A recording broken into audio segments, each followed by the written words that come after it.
ამერიკის პრეზიდენტმა დონალდ ტრამპმა, რომელიც გამორჩეულია მეტად არასტანდარტული ქმედებებით, კიდევ ერთი საინტერესო გადაწყვეტილება მიიღო და მისი კრიპტოვალუტის ტრამპ-კოინის უდიდეს აქციონერებს და ინვესტორებს შეხვდა პირადად და გამართა ვახშამი და წვეულება, რომელიც გაიმართა ვირჯინიის შტატ ქალაქ სტერლინგში ტრამპის გოლფის ეროვნულ კლუბში. ეს არის ერთგვარი დაწესებულება, რომელიც ტრამპის საკუთრებაა, მას ბევრი ასეთი ტიპის კლუბი აქვს სხვადასხვა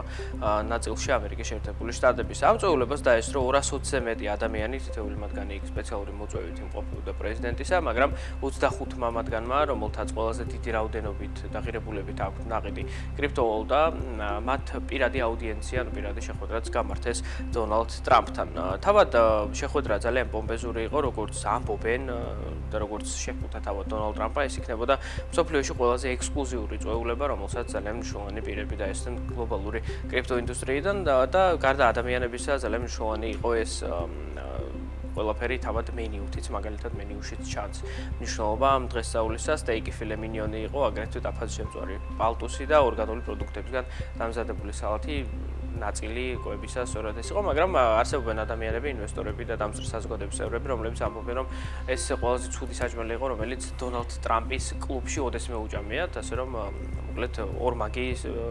სხვადასხვა შინაარსის განცხადებები ვრცელდება ამ თემასთან დაკავშირებით. თავად პრეზიდენტი მივიდა საკუთარ კლუბში ვერტფრენით, მოგვიანებით იქიდან მიმართა ადამიანებს, ზოგიერთ შეხვდა და ბოლოს კი ყველაფერი დამთავრდა იმით, რომ Village People-ის YMCA-ზე ეს ნობელი სიმღერა არის, მასზე იცეკვა კიდევ ერთხელ, რასაც პრინციპში დონალდ ტრამპისგან მივეჩვიეთ, ეს ერთგვარი ტრადიცია არის უკვე, რომელსაც პრეზიდენტი სხვადასხვა ტიპის წვეულებების ბოლოს ირჩევს ხოლმე.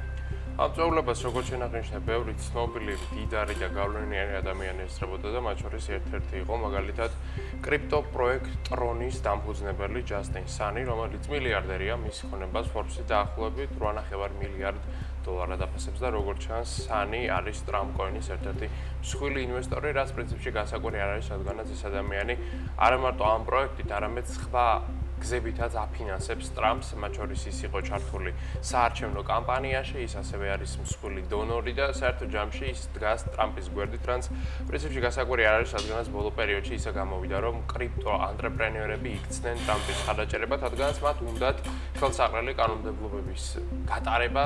ხელსაყრელი ინიციატივების მიღება, დამტკიცება, რისთვისაც ძალიან მნიშვნელოვანი არის მმართველ პარტიასთან და პრეზიდენტთან კარგი ურთიერთობის ქონა. სანს იმდენად კარგი ურთიერთობა აქვს ტრამპთან, რომ ტრამპმა საკუთარი საათიც კი აჩუქა მას,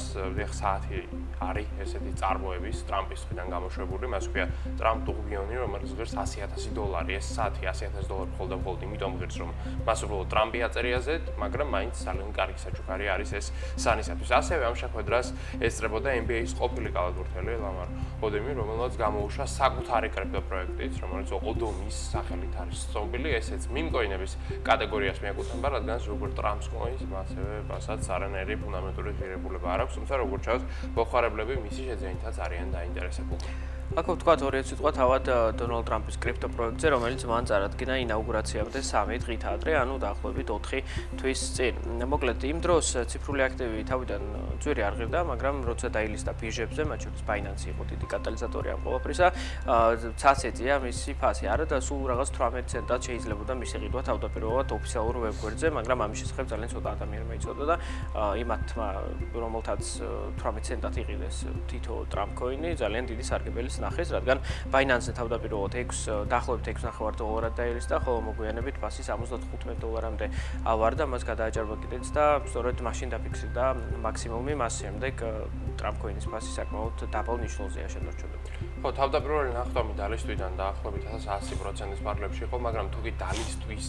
პერიოდს გამოვაკლებთ ასევე და დავამატებთ იმ დროს, რა დროსაც ეს პროექტი საერთოდ გამოჩნდა ბაზარზე, მაშინ თუ კი იმ დროს შეიძენდით ამ კრიპტოაქტივს, რისი შეძენაც მარტივი თავიდან ნამდვილად არ იყო, მაშინ მიიღებდით დაახლოებით 42%-იან სარგებლას, მაგრამ ეს მხოლოდ იმ დაშვებით, თუ კი მას ყველაზე მინიმალურ ფასად იყიდით და პიკურ ფასად ზუსტად იმ წუთას გაყიდით, როდესაც დაფიქსირდა რეკორდი, ასეთი რამ ბევრ ადამიანს არ უქნია, ცხადია მხოლოდ ალბათ იმ ადამიანებმა ხნეს ეს, ვისაც ჰქონდათ ინსაიდერული ინფორმაცია ინფორმაცია პროექტის გამოშვებასთან დაკავშირებით, თუმცა ამ ადამიანებმა ნამდვილად ძალიან იხეირეს. ასევე იხეირეს იმ ადამიანებმა, რომლებმაც ეს პროექტი იყიდეს ბირჟაზე დალისტვამდე, რადგანაც ფასი ტრამპ-კოინისა ამჟამადაც არის 12-13 დოლარის ფარგლებში, ანუ წაგებაში ისინი ჯერაც არ არიან გასულები, მაგრამ წაგებაში არიან ის ადამიანები, რომლებმაც პიკურ ნიშნულზე იყიდეს ტრამპ-კოინი და ასეთი ძალიან ბევრი ადამიანი იყო მათ შორის საქართველოდანაც, მათ ამჟამად აქვს დაახლოებით 83%-იანი დანაკარგი, ხოლო ეს ზარალი თავისი არსით დამოკიდებულია ცხადია